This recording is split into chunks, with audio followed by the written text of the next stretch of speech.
Ladies and gentlemen, this weekend we celebrate two of my all-time favorite things, NFL football and beer. This weekend they estimate that more than 50 million cases of the good stuff will be consumed in honor of Super Bowl. So I've decided to create some delicious dips to help wash all that beer down.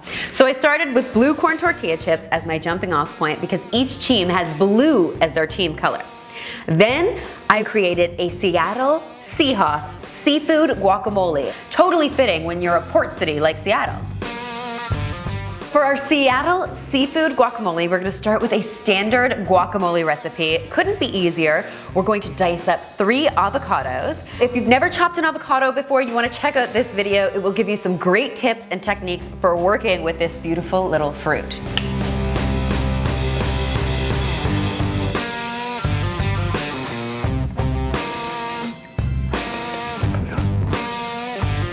I love to use a fork to get all the lime juice out. You don't leave any behind this way. It's meant to be chunky and have like some good body to it.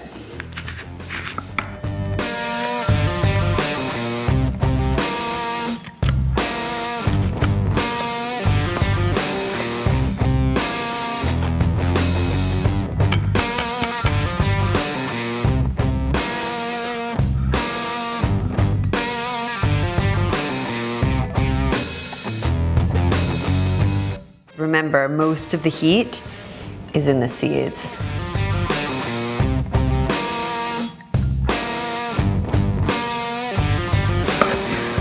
There's a great debate in the guacamole community about adding tomatoes to guacamole.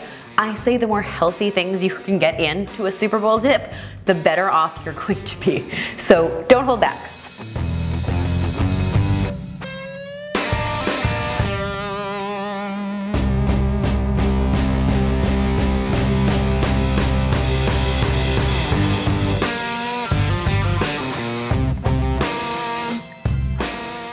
Now this is good enough to eat, no problem. But because we are making a special Seattle seafood edition of guacamole, we have 2 more ingredients to add. The first is my super amazing secret ingredient that goes beautifully with seafood, a few chipotle peppers. We almost have Super Bowl success, Seattle style. Our guacamole would not be complete without a little bit of our seafood. Now these are our delicious baked shrimp. I just hit these with a little bit of olive oil, some garlic powder, some lime juice, a little bit of salt, and some chili. Put them in the oven for 10 minutes or so. As soon as they were opaque, we're taking them out. And now we're just gonna give these a really rough chop, and they're gonna further flavor this amazing guacamole. Are you ready for it? Are you ready for it? Hold on to your hats, folks. It's getting delicious. We want to leave some pretty generous chunks in there. Like I said, this is a Super Bowl party. This is not for the weak at heart. We're not trying to hide the seafood. Oh my Seahawks fans, you are in for a treat. This is next level. I want you to run, don't walk to the kitchen and make this. Next up, Denver Broncos beer and cheddar dip. We're going to make a very simple roux. You basically melt butter in a pan and then you add flour and create sort of a paste. It takes away that super floury taste from the flour and it creates a beautiful thickener for sauces and things.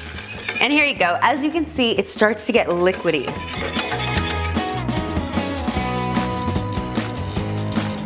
Now we're using ale because we want a nice heavy beer that you can actually taste. The moment the beer hits that pan, you're gonna realize why all this work is worth it. You might not know this, but Colorado is actually the largest producer of beer in all of the United States. So it's totally fitting that they had beer in their dip. So there are no accidents. My recipes all have hidden meaning.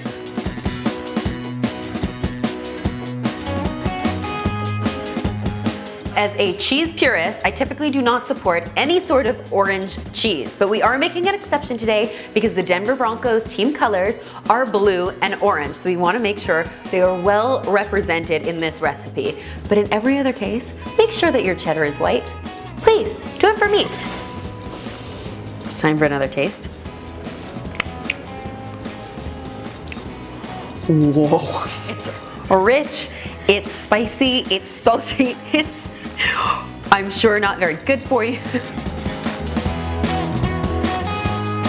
And after all that cooking, don't you deserve a cold one? Of course you do. I wish you a happy and healthy Super Bowl. Please do not drink and drive and try these delicious dips. And if you've yet to make your Super Bowl picks, take it from me. This is the right bowl to go into. Go Denver! Subscribe to Coral if you love beer and football, or if you love just football, or if you love just beer.